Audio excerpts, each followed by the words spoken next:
السلام علیکم ناظرین، ٹارگٹ پوائنٹ کے ساتھ میں ہوں افتخار شرازی۔ آج ذکر اس عظیم ہستی کا کہ جس کو وجہ تخلیق کائنات کہا گیا، جس نے عرب و عجم کے اندھیروں کو اجالوں میں بدلا اور جس نے تلوار سے نہیں بلکہ اپنے اخلاق و کردار سے دلوں کو مسخر کیا، وہ کہ جس نے اپنی مخلوق کو اپنے خالق سے روشناس کرایا، وہ کہ جس کو رحمت العالمین کہا گیا، آقائے دو جہاں کہا گیا، وہ محمد کہ جس کا دین وہ دین کہ جو خدا کا دین ہے، جو امن و محبت اور بھائی چارے کا درس دیتا ہے۔ لیکن وہ درس اگر ایسا درس ہے کہ جس میں صرف اور صرف امن و محبت اور بھائی چارہ ہے، تو آج کے دور مسلمان ایک فرقوں میں تقسیم کیوں؟ اسلام کے نام پہ قتل و غارت کیوں؟ اور اگر دیگر مذاہب بھی امن و اچھی اور محبت کا درس دیتے ہیں، تو پھر دنیا میں بسنے والے انسان دین کے نام پہ ایک دوسرے سے دور کیوں؟ یہ ہوگی آج ہماری گفتگو، اور ہماری اس گفتگو میں شریک گفتگو ہیں ہمارے ساتھ امین شہیدی صاحب، جنرل سیکرٹری وحدت المسلمین کے۔ آپ کا بہت شکریہ تشریف آوری کا۔ ان کے ساتھ ہیں مولانا عامر صدیق صاحب، نائب خطیب ہیں لال مسجد اسلام آباد کے، اور پاسٹر روہیل رحمت صاحب، چیئرمین ویژن گاسپل چرچ کے راولپنڈی سے، وہ بھی ہمارے ساتھ شریک گفتگو ہوں گے۔ گفتگو کا باقاعدہ آغاز کرتے ہیں۔ امین شہیدی صاحب، اب بات کرتے ہیں، اگر ہم آقائے دو جہاں حضرت محمد صلی اللہ علیہ وسلم کی رحمت العالمین، رحمت المسلمین نہیں کہا گیا، رحمت العالمین کہا گیا، اور ان کا پیغام بھی یہی ہے کہ امن و محبت، بھائی چارہ، انس اور امن۔ اگر ایسا ہے تو کیا لگتا ہے کہ آج 1400 سال بعد وہ پیغام اپنی اصل حالت موجود ہے اور ہم نے اس کو لے بھی پائے ہیں؟ اور اگر لیے ہے تو پھر یہ قتال کیوں، یہ نفرتیں کیوں، کس لیے ایسا ہے؟ اعوذ باللہ من الشیطان اللعین الرجیم، بسم اللہ الرحمن الرحیم۔ سب سے پہلے میں آپ کے آج کے پروگرام کے توسط سے پوری دنیا میں بسنے والے آزادی پسند اور نیکیوں کے خواہاں لوگوں کو اس عظیم ہستی، اور خصوصاً وہ ہستی جو عالم بشریت کے لیے رحمت بن کر آئی، ان کی ولادت باسعادت کے موقع پر مبارکباد پیش کرتا ہوں۔ بات آپ کی بجا ہے کہ رحمت دو عالم رحمت بن کر تشریف لائے پورے عالم کے لیے، اور بلکہ دو عالم کے لیے۔ لیکن ہمیں اس نقطے کو ضرور پیش نظر رکھنا چاہیے کہ اسلام اور ہے، مسلمان اور۔ ہماری اس وقت جو بدبختی اور بدقسمتی ہے پوری دنیا میں، وہ یہ ہے کہ اسلام کو اکول لیا گیا ہے مسلمانوں کو دیکھ کر اسلام کے بارے میں بات کی جاتی ہے۔ یہ ہماری بدقسمتی ہے۔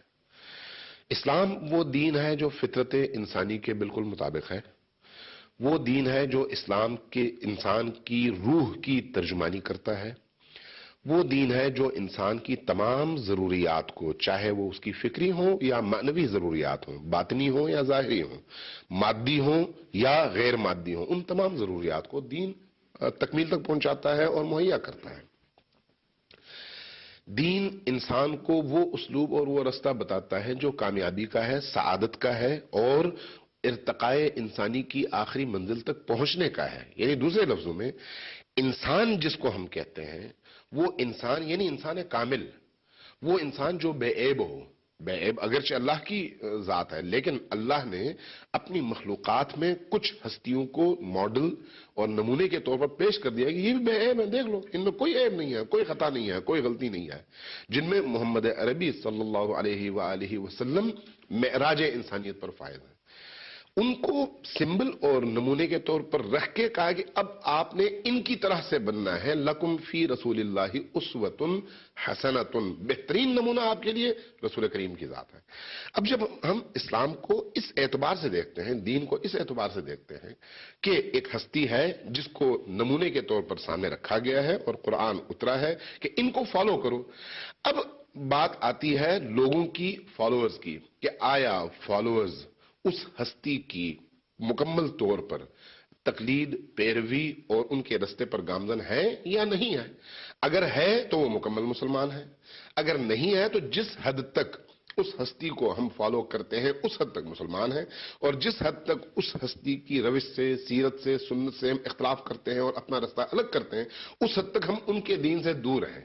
لہذا ہمیں اس چیز کو ضرور سامنے رکھنا چاہیے کہ مسلمانوں کو دیکھ کر دین کے بارے میں فیصلہ نہیں کرنا چاہیے۔ دین ایک آفاقی حقیقت ہے، مسلمان اس دین کو پوری طرح سے فالو نہیں کر پائے، یہ بھی ایک حقیقت ہے۔ مولانا عامر صدیق صاحب، جیسے کہ کہا امین شہیدی صاحب نے کہ دین یہ تو خدا کا دین ہے، اسلام خدا کا دین ہے، تو کیا خدا کا دین مسلمانوں کو فرقوں میں تقسیم ہونے کی کوئی راغب کرتا ہے، اجازت دیتا ہے؟ اور اگر ایسا نہیں ہو تو پھر کیوں فرقہ بندی کہ جو آیا روز بڑھتی جا رہی ہے، کم تو نہیں ہو رہی؟ بسم اللہ الرحمن الرحیم۔ میں اپنی بات کا آغاز حضور اکرم صلی اللہ علیہ وسلم کی ایک حدیث مبارکہ سے کرنا چاہوں گا کہ آپ علیہ السلام نے فرمایا کہ بعض اوقات میں جب نماز پڑھا رہا ہوتا ہوں تو اس وقت میرا دل چاہتا ہے کہ نماز کو لمبا کروں، اور لیکن اسی دوران مجھے کسی بچے کی رونے کی آواز آ جاتی ہے، تو میں اس ماں کی تکلیف کا احساس کر کے اپنی نماز کو مختصر کر دیتا ہوں۔ یہ نماز جیسے فریضے کے متعلق حضور اکرم صلی اللہ علیہ وسلم کا عمل ہے، جو یقیناً ہم ساری امت کے لیے ایک نمونہ بھی ہے اور ایک راہ راست کے لیے میں سمجھتا ہوں کہ اس مثال سے جس طرف میں آنا چاہتا ہوں، جو آپ کا سوال تھا اس طرف، کہ ہمارا المیہ یہ ہے کہ ہم اپنے گروہی امتیازات اور اپنی شناخت کو برقرار رکھنے کے لیے بعض اوقات اس حد تک آگے بڑھ جاتے ہیں کہ اس میں انسانیت کی اذیت، انسانوں کی تکلیف، وہ چیزیں پس سے پشت ڈال کر ہم اپنے آپ کو نمایاں کرنے کے لیے بعض اوقات ایسی چیزیں کر جاتے ہیں۔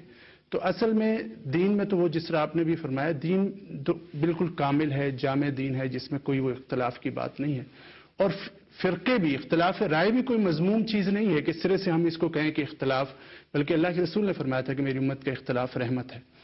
لیکن اختلاف جب مخالفت کی رنگ اختیار کر لیتا ہے اور دشمنی کی صورت میں ہو اور ہم ایک دوسرے کو نیچا دکھانا اپنا مقصود بنا لیتے ہیں، تو وہاں سے مسئلہ بگڑتا ہے۔ اس کے ساتھ اگرچہ آپ کے سوال سے متعلق یہ چیز نہیں ہے، لیکن اس پروگرام کی وساطت سے، آپ کی وساطت سے میں ایک چیز چاہوں گا کہ 12 ربیع الاول کو یقیناً ہر مسلک، ہر مشرب اپنے اپنے انداز سے اظہار عقیدت بھی پیش کرتا ہے، محبت کا اظہار کرتا ہے، لیکن کتنا اچھا ہو کہ اگر حکومتی سطح پر اس دن کو ہم یوم رحمت للعالمین کے طور پر منانے کی ترتیب بنائیں۔ اس میں جو فائدہ رہے گا کہ جب آپ رحمت للعالمین صلی اللہ علیہ وسلم کے متعلق بات کریں گے، اس موضوع پر پروگرام رکھیں گے، اس موضوع پر ہمارے وزراء اور صدور جو ہیں وہ اپنے پیغامات دیں گے، تو پھر رحمت للعالمین کی اس رحمت کو بیان کرنا ہوگا جو صرف مسلمانوں کی حد تک خاص نہیں تھی۔ تو میں سمجھتا ہوں کہ اس موقع پر اگر ایسی صورت اس بنانے کی ہم لوگ کوشش کریں تاکہ جو سیرت کا وہ پہلو ہے جہاں حضور اکرم صلی اللہ علیہ وسلم مسلمانوں کی حد تک اسلام کو اور اپنی رحمتوں کو سمیٹتے ہوئے نظر نہیں آتے، بلکہ یوں پھیلاتے ہوئے نظر آتے ہیں کہ رحمت للعالمین سید سلیمان ندوی کی بک ہے، اس کے صفحہ نمبر 152 پہ ایک بہت عجیب واقعہ لکھا ہے کہ جب نجران کا عیسائی وفد آیا ہے جو تقریباً 60 لوگوں پر مشتمل تھا، جس میں ابو ثقیف حارث اور ایک عبد المسیح کے نام سے عیسائیوں کا یہ وفد تھا، اور یہ اتوار کا غالباً دن تھا اور ایسا وقت تھا کہ جب ان کی عبادت کا وقت تھا۔ تو رحمت للعالمین کی اس بک کے اندر جو ایک مستند حوالہ ہے، اس میں وہ لکھتے ہیں کہ اس موقع پر آپ علیہ السلام نے اس عیسائی وفد کو مسجد نبوی میں اپنے طرز پر عبادت کرنے کی اجازت دی تھی۔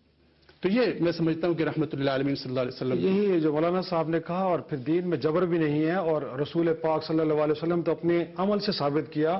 اس وقت عیسائی کمیونٹی یا یہودی کمیونٹی تھی، امن بقائے باہمی کے ساتھ معاہدے بھی ہوئے، ان کے ساتھ رہے، بٹ کسی کے اوپر ریلیجن کو امپوز نہیں کیا گیا۔ میرا سوال آپ سے ہے اپنا پاسٹر سہیل صاحب، کہ پھر کیوں یہ دین کی بنیاد پہ نفرتیں کون بو رہا ہے؟ آج لگتا ہے یہ کہ کرسچینٹی شاید اسلام کو اپنے لیے خطرہ سمجھتی ہے، حقیقت میں تو ایسا نہیں ہے۔ تو پھر یہ کون لوگ ہیں جس طرح کی امپریشن دے رہے ہیں اور اس بنیاد پہ خطہ اس زمین پہ بسنے والے لوگوں کو تقسیم کر رہے ہیں؟ سب سے پہلے تو آج عید میلاد النبی ہے۔ میں مسیحی قوم کی جانب سے تمام دنیا میں بسنے والے مسلمان بہن بھائیوں کو اور آپ سب کو بھی مبارکباد پیش کرتا ہوں۔ اور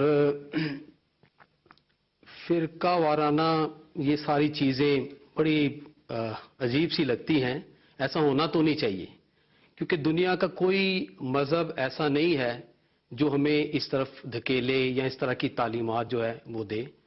لیکن کچھ شہر پسند عناصر ہر ایک جگہ پر ہوتے ہیں، یقیناً یہاں پر بھی ہیں، جو ہمارے ملک کا امن و سکون چین جو ہے وہ خراب کرنا چاہتے ہیں۔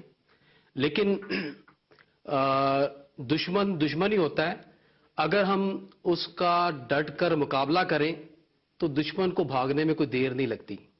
آج اگر ہم اس ملک کے اندر رہتے ہوئے میں سمجھتا ہوں کہ یہاں پر مسلمان، کرسچن اور ہندو، سکھ اور دوسری قومیں ہیں، اگر یہ سب ایک جگہ پر جمع ہو جائیں، کیونکہ قائد نے کہا ہے کہ ان کے 3 فرمان ہیں: تنظیم، فیتھ اور اتحاد.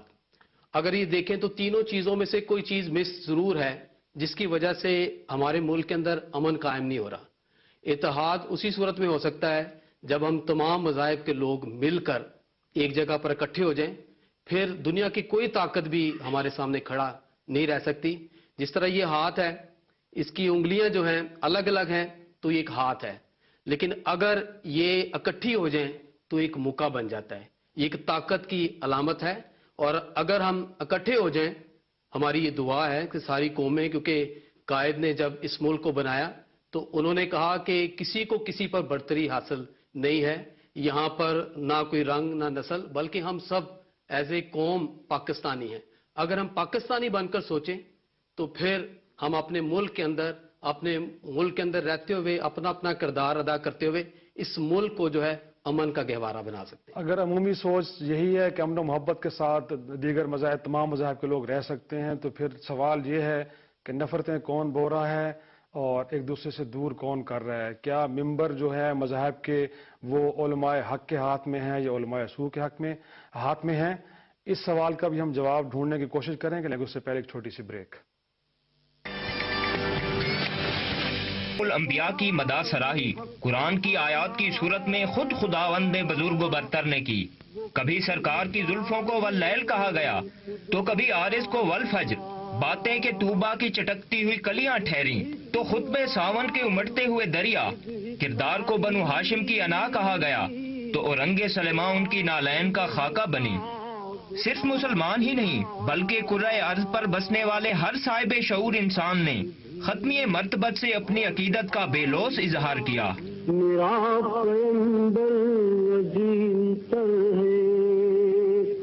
انقلاب فرانس کے اہم عسکری کمانڈر نیپولین بوناپارٹ نے رسول خدا صلی اللہ علیہ وآلہ وسلم کو ان الفاظ میں یاد کیا: وہ وقت دور نہیں جب تمام بنی نوع انسان حضرت محمد صلی اللہ علیہ وآلہ وسلم کے عقل و دانش کے جھنڈے تلے جمع ہوگی. غیر منقسم ہندوستان کے عظیم سیاسی رہنما مہاتما گاندھی کا کہنا ہے کہ لازوال نڈرپن، رفقا سے شفقت اور آداب پر عنایات ایسے اوصاف ہیں جنہوں نے حضرت محمد صلی اللہ علیہ وآلہ وسلم کو تمام انسانوں سے بالا مقام عطا کیا.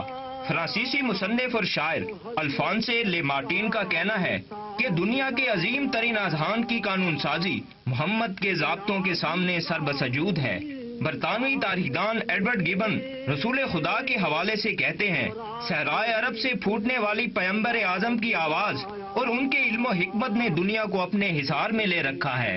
عیسائیوں کے مذہبی پیشوا بوس ورتھ سمتھ کہتے ہیں: بے سر و سامانی اور عددی برتری کے بغیر پوری دنیا پر محیط ہو جانے کا اعزاز صرف محمد مصطفیٰ صلی اللہ علیہ وآلہ وسلم کے حصے میں آیا ہے. معروف برطانوی مصنفہ اور اشتراکی عقائد کی پیروکار اینی بیسنٹ کا کہنا ہے کہ محمد صلی اللہ علیہ وآلہ وسلم کی زندگی کو سمجھنا آسان نہیں. عرب کے بڑے بڑے دانشوروں نے آپ کی حکمت سے استفادہ حاصل کیا. اسکاٹش تاریخ دان منٹ گمری واٹ کچھ ان الفاظ میں رسول خدا کو خراج عقیدت پیش کرتے ہیں: گفتار و کردار محمد کی حتمی کامیابی کے بعد مجھے یہ کہنے میں کوئی جھجک نہیں کہ ان کے علم پر شک کرنے والے خود ان پڑھ ہیں. امریکی مصنف جیمز اے مچس کا ماننا ہے کہ محمد صلی اللہ علیہ وآلہ وسلم وہ شخصیت ہیں جنہوں نے مخلوق کو اپنا خالق دیا. کردار محمد کے باعث زمین و آسمان حکمت و دانش سے سیراب ہوئے. بھارتی شاعرہ سروجنی نائیڈو کہتی ہیں: محمد صلی اللہ علیہ وآلہ وسلم اس مذہب کے علم بردار ہیں جس نے شاہ و گدا کا فرق مٹا دیا. وکٹوریہ دور کے مشہور اسکاٹش فلاسفر تھامس کارلائل کچھ یوں کہتے ہیں: عرب کے بدوؤں کو شائستگی سے درس اخلاق دینا اور چند برسوں میں انہیں مہذب بنانا بس محمد کا ہی کام ہے. معروف برطانوی ماہر آثار قدیمہ سٹینلے لین پول کہتے ہیں: حکمت آپ کے اعضاء سے نمودار ہوئی، دانش مندی آپ کے اطراف سے کلام کرتی اور علم کے چشمے آپ کے پہلوؤں سے جاری ہوتے. آئرش ڈرامہ نگار اور نقاد جارج برنارڈ شاہ کہتے ہیں امن و سلامتی اور انسانیت کی رہنمائی کے لیے یورپ میں رسول عربی صلی اللہ علیہ وآلہ وسلم ہر زمانے میں مشعل راہ ہیں۔ حضرت اقبال نے کہا تھا نگاہ عشق و مستی میں وہی اول وہی آخر، وہی قرآن وہی فرقان، وہی یاسین وہی طٰہٰ۔ آپ نے بھی سنا کہ اتنی بڑی شخصیات نے کیا کیا کہا ان کے بارے میں، تو پھر کہاں ہیں یہ سارے جو پہلو ہیں وہ کہیں پوشیدہ نظر نہیں آتے؟ اور اگر وہ لوگ کہ جو ادروائز اسلام کو پورٹرے کر رہے ہیں تو وہ کون لوگ ہیں؟ ان کو ہم کہہ سکتے ہیں کہ علماء حق ہیں وہ؟ دیکھیے، جیسے ان تمام شخصیات کے حوالے سے ان کا نقطہ نظر اور ان کی نگاہ میں رسول کریم کی شخصیت اور ان کا مقام بیان ہوا، اس میں تو میرا خیال ہے کسی انسان کو کوئی شک نہیں ہے۔ جو بھی رسول کریم کی زندگی کا مطالعہ کرے گا وہ اپنے فہم کے مطابق بیان کرے گا کہ وہ کون تھے اور کیا تھے۔ یہ جو فرقوں کی بات ہوتی ہے، فرقے بھی اپنے فہم کی وجہ سے ہی وجود میں آتے ہیں کہ جس نے پیغمبر اسلام کو یا ان کے دین کو یا ان کی تعلیمات کو جس طرح سے سمجھا اس طرح سے اس پر عمل کیا، اور سمجھنے میں اختلاف کی وجہ سے فرقے اور مسالک جنم لیتے ہیں، فہم میں اختلاف کی وجہ سے۔ لیکن فہم میں اختلاف، جیسے مولانا صاحب نے بیان کیا کہ فہم میں اختلاف ایک چیز ہے، دشمنی ایک اور چیز ہے۔ دشمنی کا مطلب اناد ہے، فہم میں اختلاف اناد کا باعث نہیں ہے، لہذا ان دونوں کے درمیان فرق ہمیں بالکل واضح طور پر محسوس ہونی چاہیے اور دیکھنا چاہیے۔ یہی ہے نا کہ یہ اناد کہاں سے آیا، کون لے کے آیا، ان کو تو آئیڈینٹیفائی کرنا پڑے گا نا۔ میں عرض کرتا ہوں، بہت اچھا سوال ہے آپ کا اور بہت اہم سوال ہے۔ اس کے لیے تھوڑا سا ہمیں تاریخی حقائق کی طرف جانا پڑے گا۔ اس سوال کے جواب میں دو پہلو ہوں گے، تھوڑا سا آپ کا ٹائم میں لوں گا۔ ایک پہلو ہے خود ہمارا جو اپنا ذاتی مفاد ہوتا ہے یا ہمارے ذاتی تمائلات ہوتے ہیں، ان تمائلات اور ان ذاتی مفادات اور ان ذاتی خواہشات کو ہم دین کا رنگ دے کر جب میدان میں آتے ہیں تو خود بخود اختلاف کو ہم دشمنی میں تبدیل کر دیتے ہیں۔ یہ ایک بڑا عنصر ہے، اور اس کے نتیجے میں پھر آپس کے اختلافات دشمنی اور شدت کی شکل اختیار کر لیتے ہیں، اور اس شدت کی شکل سے پھر وہ لوگ فائدہ اٹھاتے ہیں جو اس معاشرے میں امن اور آشتی کو پنپتے ہوئے دیکھنا نہیں چاہتے ہیں۔ یہ ایک بنیادی تھیوری ہے۔